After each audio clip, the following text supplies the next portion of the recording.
Fala galera, saudações vascaínas, começando mais um vídeo aqui no canal. Eu sou o Juninho, você tá no canal Machão da Gama para mais um giro de notícias, a primeira edição dessa terça-feira, para a gente atualizar aqui todas as informações sobre o nosso Vasco da Gama. Nesse vídeo aqui a gente vai falar sobre um jogo treino que o Vasco realizou no dia de ontem, né, e aplicou mais uma goleada. É a segunda goleada que o Vasco aplica em um jogo treino. A gente pode dizer até que é a terceira goleada, né? Se considerar o 3-0 contra o Resende, também goleada. Vamos falar sobre isso. Vamos falar sobre Nenê, que ontem se despediu de forma oficial do Vasco da Gama e já tem proposta de outro clube aqui do futebol brasileiro, né? O Nenê que vai continuar jogando e deve retornar ao Vasco na próxima temporada para trabalhar fora dos gramados.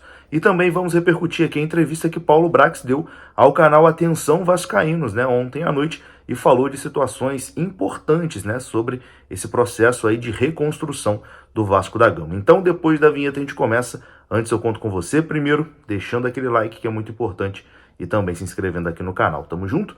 Deixou o like, se inscreveu, a vinheta rodou.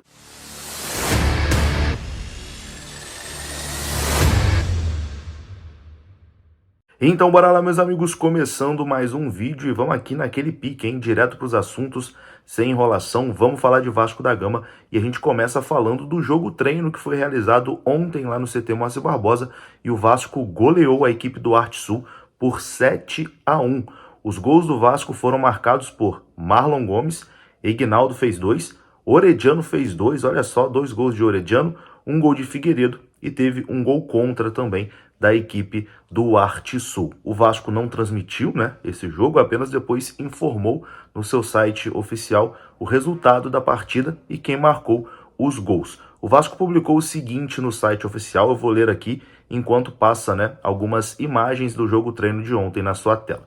O elenco vascaíno se reapresentou na tarde dessa segunda-feira no CT Moacir Barbosa e o grupo foi dividido para duas atividades. O primeiro grupo, que participou por mais tempo do jogo treino diante do Resende no último sábado, realizou uma atividade física e tática comandada pelo técnico Maurício Barbieri.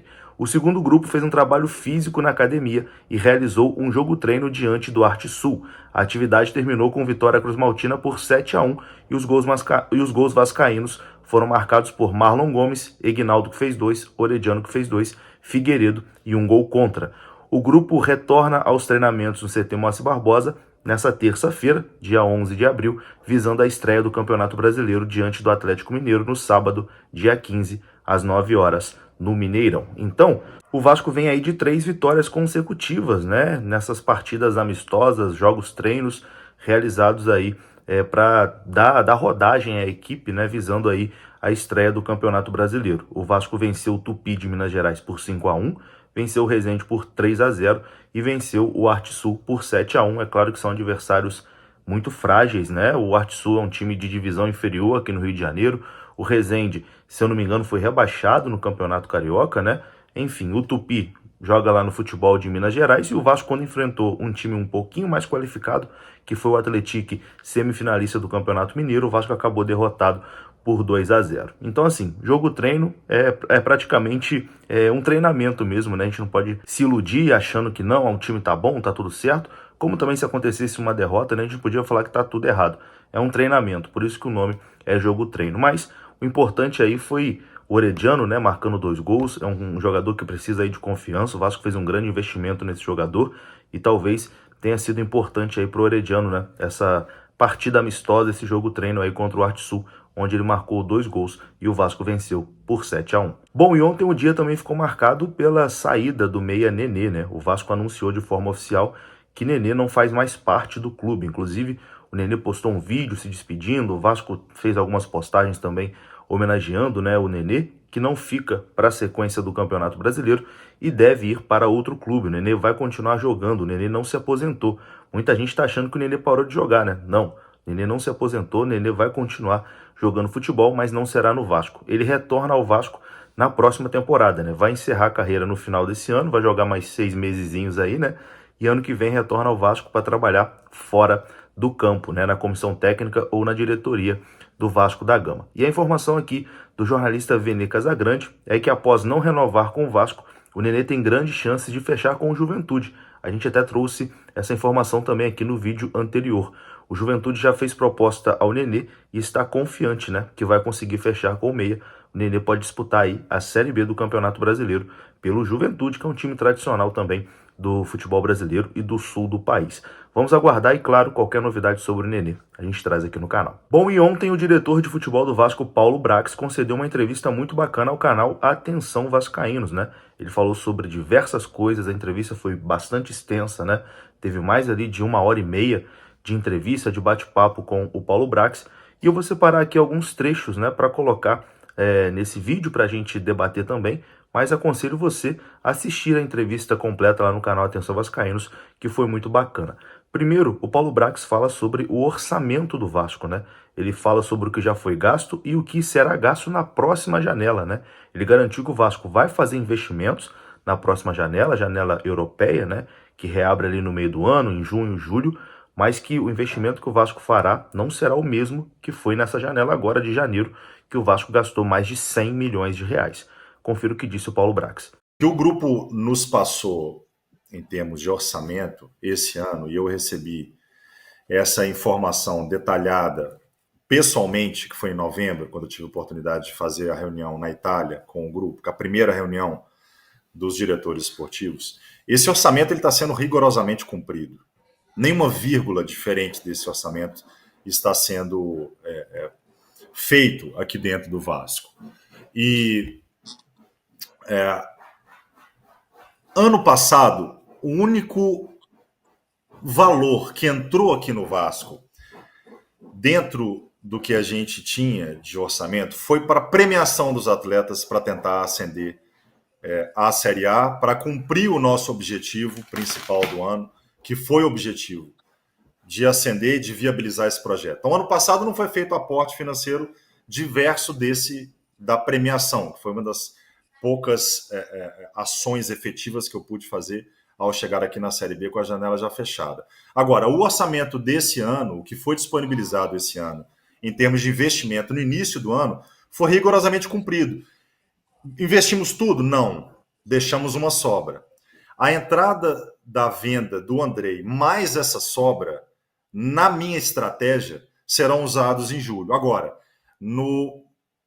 na próxima semana, do dia 18 de abril, eu tenho a segunda reunião com os diretores esportivos da 777, com todos os clubes do grupo. Essa reunião vai ser na França, então eu faço a estreia nossa contra o Atlético, viajo para a França para ter essa reunião e retorno para o jogo do Palmeiras, nossa estreia em casa. Nessa reunião será debatido isso. Então, eu, como diretor executivo do Vasco, como diretor esportivo pelo grupo do Vasco, eu vou brigar sempre para ter mais orçamento para investimento. Eu quero time forte. Eu preciso de time forte. Eu preciso desse investimento. Agora, eu preciso também separar as áreas. Dentro do grupo, a minha área é futebol. A minha área não é o financeiro. A minha área não é a área que define esse orçamento. Eu cumpro o orçamento. Eu apresento o resultado desse orçamento. Eu trabalho com ele de forma bastante rigorosa. Mas não sou eu que defino esse número. Então, o que a gente vai brigar, e brigar num bom sentido, é óbvio, é que a gente tenha uma liberação, um investimento, um valor, um número para se trabalhar em julho, que eu acredito que não seja nem próximo do valor que se investiu no início do ano.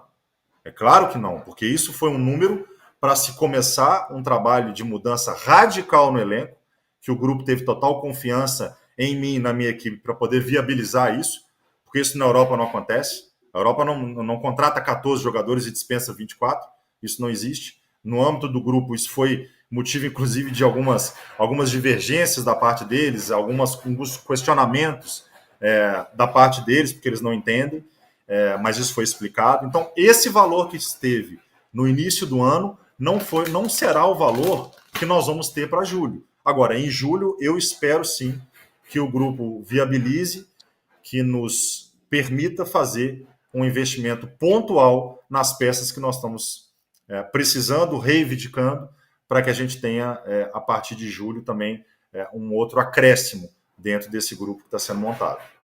E depois Paulo Brax falou sobre uma das principais críticas, né, que ele sofre por parte da torcida vascaína, que é a possível lentidão, né, que ele tem nas negociações. As negociações do Vasco se arrastam, demoram para acontecer, para finalizar, etc e tal. E isso acaba fazendo o torcedor ficar um pouquinho impaciente, né? Ele falou sobre isso, falou sobre os investimentos, né, como funciona esse processo hoje de contratação do Vasco e garantiu que o Vasco hoje vive uma nova realidade, né? Os processos no Vasco são um pouquinho mais demorados, segundo ele, porque hoje é tudo feito com mais responsabilidade, coisa que não acontecia anteriormente. Confira o que disse o Paulo Brax. Ô Flávio, o torcedor brasileiro ficou mal acostumado com péssimas gestões, com gestões temerárias, com gestões que só não quebram os clubes porque a nossa legislação não os colocam como empresa, como colocam como associação sem fins lucrativos. No Brasil, a regra de um clube associativo se está perdendo, se tem eliminação, se tem um resultado esportivo ruim, tem que se contratar mais, tem que se investir mais. Então a gente, e sem ter a condição de investir, sem ter a condição de contratar, sem ter o valor para poder pagar, sem ter a condição de honrar esse contrato, honrar essa transferência. Isso acabou no Vasco. Isso não tem mais no Vasco. Então não adianta reivindicar algo que seja fora do que está planejado. Isso não é o Vasco mais. O Vasco hoje é um clube que tem uma regra, um projeto, um orçamento e que será cumprido. Nada vai sair desse projeto que foi rascunhado, e é óbvio que ele não é estanque, que se faz o projeto em janeiro e se efetiva o ano todo e só discute no outro ano. Existem períodos de discussões desse projeto, de reavaliações desse projeto, de mudanças de rotas, se necessárias, mas tudo dentro de uma estratégia que vem de cima. São 6, 7 clubes no portfólio da 777 e existe uma regra que é uma regra geral. Então, eles não vão autorizar devaneios e desmandos, como vários clubes associativos ainda fazem no ano de 2023. Simplesmente colocam no papel, o papel aceita tudo, se faz o contrato, não se paga. E sofre transfer ban, e não paga as dívidas passadas, e isso não existe mais no Vasco. Então, realmente, é algo que precisa ser incutido na mente do torcedor, de que é um novo clube, e que esse clube vai dar os resultados e os frutos que o torcedor quer hoje, para hoje, vai dar no próximo ano, ou no outro ano, ou de forma sólida, que passe a ser um clube que vá brigar sempre em cima, mas precisa do primeiro ano, precisa de começar, e esse ano está começando o projeto, que foi viabilizado com acesso. Então, dentro dessa estratégia, dentro desse rigor que existe dentro do grupo, a caneta final, ela é do grupo, o dinheiro é do grupo, eles são os investidores do Vasco. Eles são os donos do clube. E a gente faz a gestão nossa com um limite, que é o limite financeiro. A gestão desportiva ela é do dia a dia nosso. A gente não tem, realmente, você disse que eu sou pessoa do futebol. Realmente, acima de mim, no futebol, não tem ninguém aqui dentro do Vasco. Mas tem na estrutura do grupo. E tem nas outras áreas do clube. O clube tem um CEO. Existe um conselho de administração que é o órgão máximo do clube, que tem os membros da 777, tem os membros da Associação do Vasco, que se discute o orçamento, por exemplo, que é por demais importante. Então, a gente trabalha conforme o projeto, de uma maneira que eu não vou falar que é inédita no Brasil, porque eu acredito que o Red Bull tenha essa linha, eu acredito que o Botafogo está tendo essa linha, não estou no dia a dia, eu acredito que o Cruzeiro está tendo essa linha, apesar de são investimentos diferentes, do Vasco e do Botafogo, principalmente, para falar só dos clubes de Série A, que é a nova realidade. É a nova realidade do nosso futebol. E eu tenho certeza absoluta que o torcedor ele vai ficar muito feliz com essa nova realidade. Ele já está ficando. O Vasco não faria o movimento que fez no início desse ano, de um aporte de mais de 100 milhões de reais, porque eu não vejo isso sendo repercutido muito, por isso que eu falo novamente, porque é algo muito radical dentro do mercado.